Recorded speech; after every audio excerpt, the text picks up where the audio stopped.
পশ্চিমবঙ্গের বুকে গোয়ার ফ্লেভার পেতে চাও? সমুদ্র সৈকতে বসে বিয়ারের সাথে চিকেন, মাছ বা ফল খেতে চাও? তাহলে তোমাদের চলে আসতে হবে এই ঠিকানায়, যার নাম ওশিয়ানা বিচ।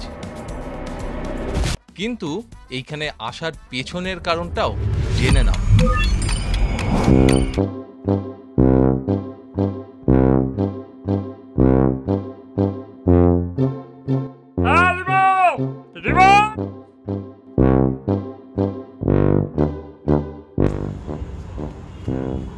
এর জন্য ভালো লাগে না। এই চল চল চল, ব্যাকপ্যাক কর, এক্ষুনি বেরোবো।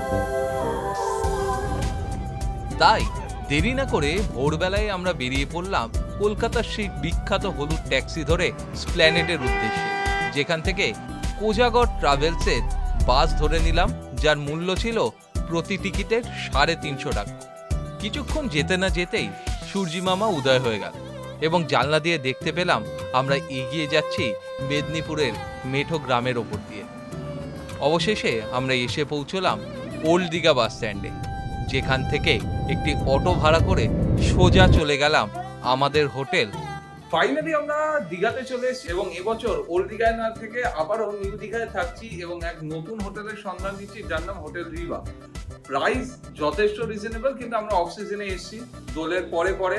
আজকে 19শে মার্চ। হোটেলের রুমটা তোমরা একবার দেখে নাও এবং booking.com এ দেখছিলাম 1200 সামথিং এবং ট্যাক্স মিলিয়ে ওটা প্রায় 1500-র উপরে হয়ে যাচ্ছিল, কিন্তু আমরা ডিরেক্ট এসে কথা বলেছি তাই 1400 টাকায় হোটেল দিয়েছিল।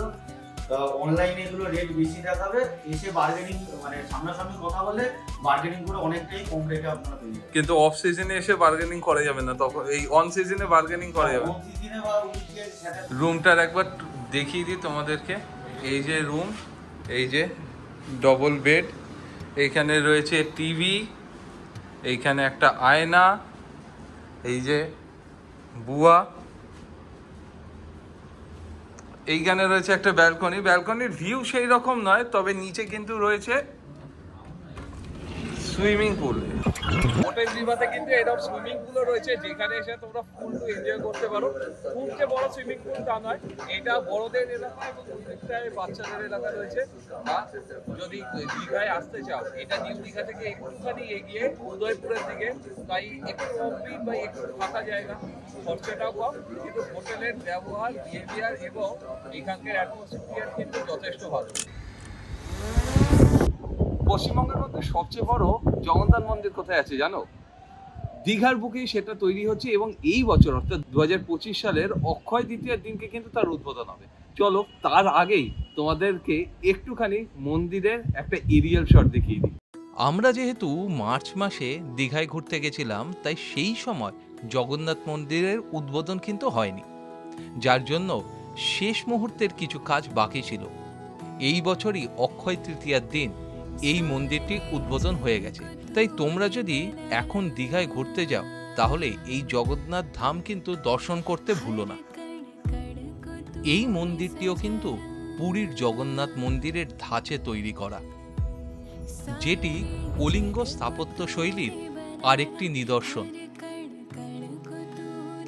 এই মন্দিরের মার্বেল আনা হয়েছে ভিয়েতনাম থেকে এবং বালি পাথর আনা হয়েছে রাজস্থানের বনসি পাহাড় থেকে।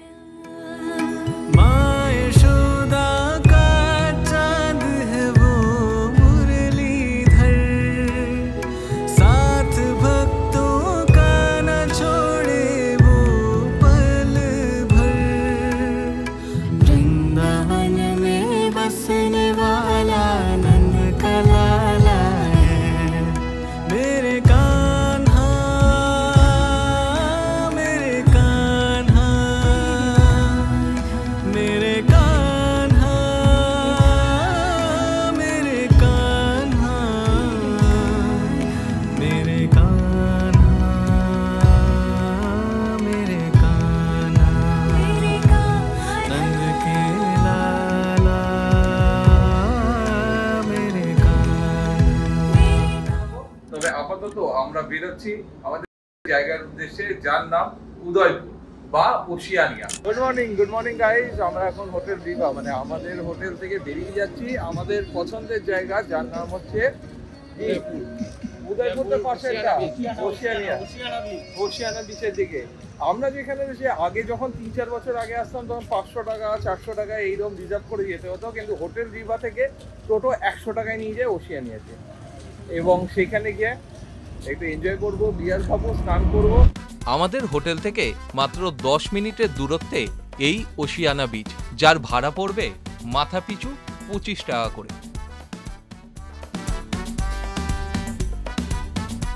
আমরা এসছি এখন 19শে মার্চ, দোলের পরে পরে, যার জন্য ওয়েদারটাও বেশ একটু হালকা গরম, এবং তার সাথে স্নান করেও মজা পাওয়া যাচ্ছে, এবং সানসেটটাও একটু দেরি করে হচ্ছে। তা অর্ণবের এটা তো প্রত্যেক বছর একটা ম্যান্ডেটরি ট্রিপ, যেটা এটাতে এনার্জি লেভেলটা যেমন অনেক হাই হয়ে যায়। আমরা আসতে না চাইলেও জোর করে আনতে হবে। গত 5 বছর ধরে আমরা আসছি, নভেম্বর ডিসেম্বরে আসতাম, কিন্তু এবছর মার্চে এলাম। সামনে এইদিকে পুরো ঝাউবন, আগে এই ঝাউবনের এই দিক থেকে যাওয়া যেত, কিন্তু এখন এই দিকটা বন্ধ করে দিয়েছে, যার জন্য সামনে সি বিচ, এই দিকে প্রথমে ওশিয়ানিয়া, তারপরে উদয়পুরটা হচ্ছে উড়িষ্যাতে। তো আমরা বাংলার ছেলে, বাংলাতেই থাকবো। এবার দেখা যাক রাস্তাতে যেতে যেতে দেখিয়ে দিই। এখান থেকে কিন্তু ভিউটা খুব সুন্দর লাগে। ওশিয়ানা বিচ অবস্থান করছে পশ্চিমবঙ্গ এবং উড়িষ্যার বর্ডারের মাঝখানে। ওশিয়ানা বিচ ক্রস করলেই পাওয়া যাবে উদয়পুর বিচ, যেটি আবার উড়িষ্যাতে। বে অফ বেঙ্গল অর্থাৎ বঙ্গোপসাগরের তীরে অবস্থিত এই সমুদ্র সৈকত।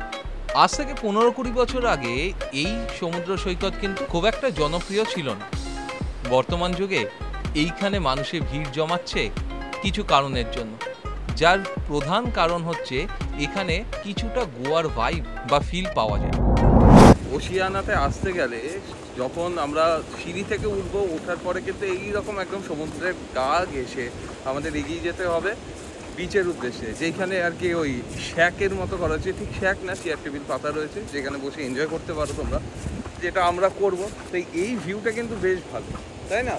এই যে সমুদ্রের ধার দিয়ে আমরা যাচ্ছি, এইদিকে সমুদ্র দরকার। এটা হচ্ছে গরিবের গোয়া, গরিবের গোয়া, গরিব মানুষের গোয়া। সবার তো আর গোয়া যাওয়ার ক্ষমতা নেই, তাই এটা হচ্ছে গরিবের গোয়া।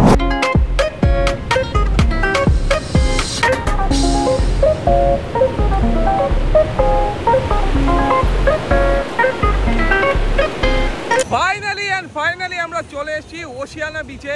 পেছনে পুরো বিচটা দেখতে পাচ্ছ, এবং সামনে সমুদ্র, এবং সমুদ্রের জলে পা ডুবিয়ে আমরা এগিয়ে যাচ্ছি একটু স্নান করার জন্য। কারণ এখন মার্চ মাস এবং গরমটা প্রায় পড়ে গেছে, তার জন্য ঠান্ডা জলে স্নান করতে কার না ভালো লাগে। ওশিয়ানাতে তোমরা আসবে কেন?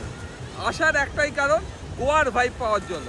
হ্যাঁ, গোয়ার মতো এখানে বিকিনি বা এইসব পরে আসাটা খুব বেশি সেফ নয়, কিন্তু তাছাড়া যদি বিচে বসে বিয়ার খেতে চাও, একটু অ্যালকোহল মানে তোমরা পান করতে চাও, তো আসতে পারো। কিন্তু হ্যাঁ, আমরা যেন স্নান করে আসবো তারপরে বিয়ার খাবো, সেরকম তোমাদের ক্ষেত্রেও বলে দিই যে ড্রিঙ্ক করে সমুদ্রে নামাটা উচিত নয়। তবে সেগুলো বাদ দাও, এখানকার ড্রিঙ্কসের দাম কীরকম?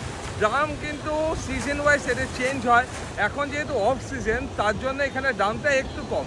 কিরম কম সেটা তোমাদেরকে অর্ণব বলবে, কারণ অর্ণব বেশি মদ খায়। না, দাম বিভিন্ন ধরনেরই বিয়ার পাওয়া যায়, যেমন টিউবক প্রিমিয়াম, টিউবক স্ট্রং, তারপরে হচ্ছে বাডওয়াইজার, ম্যাগনাম, সবই কাজবাগও পাওয়া যায়। টিউবক যেমন স্টার্টিং হচ্ছে এখানে 170, 80, মানে সিজন ওয়াইজ এখানে দাম হয়। সত্যিকারের যেরকম লোকের ভিড় সেই অনুযায়ী দাম। আমরা মোটামুটি অফ সিজনে গরমের সময় এসেছি, সেই কারণে আমরা একটু কমে পেয়েছি। স্ট্রংয়ের দাম 220, স্ট্রংয়ের দাম 220, কাজবাগ হচ্ছে 250-র ওপর। আমরা দাম করিনি, তবে যতদূর মনে পড়ছে এগুলো যা দাম তাতে আইডিয়া 270-80 হবেই মিনিমাম। আর বাডওয়াইজার 300 টাকা দাম। আর মাছের দামগুলো দেখানোর জন্য শানুর হোটেলে নিয়ে যাচ্ছি। মাছের দামগুলো দেখি, বিভিন্ন রকম মাছ আছে, ভোলা আছে, চিংড়ি আছে, কাঁকড়া আছে, আমুদি আছে, যেরকম ইচ্ছা আপনারা রান্না করি ওদের থেকেই খেতে পারবেন। ঠিক আছে, স্নান করবি? এটা ডুব মারবো, যখন এসছি একটা ডুব মেরেই যাবো।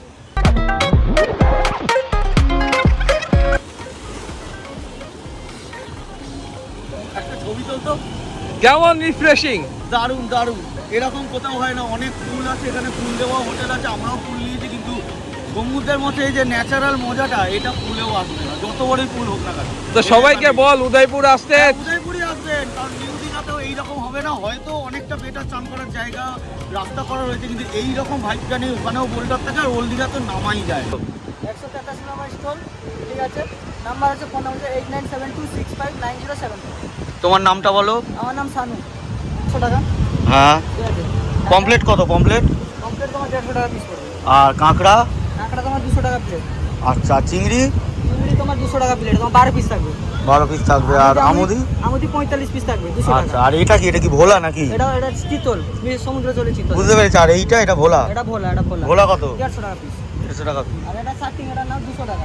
আচ্ছা, সার্ডিন না, এটা 200 টাকা। 200 টাকা।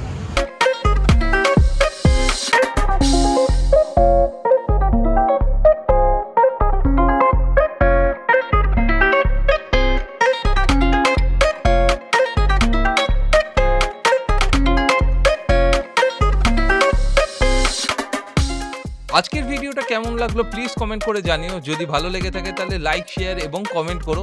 এবং আবার দেখা হচ্ছে তোমাদের সাথে পরের কোনো ভিডিওতে, পরের কোনো ব্লগে। ততক্ষণের জন্য সবাই ভালো থেকো, সুস্থ থেকো এবং keep dreaming, keep travelling, because we travel for dream.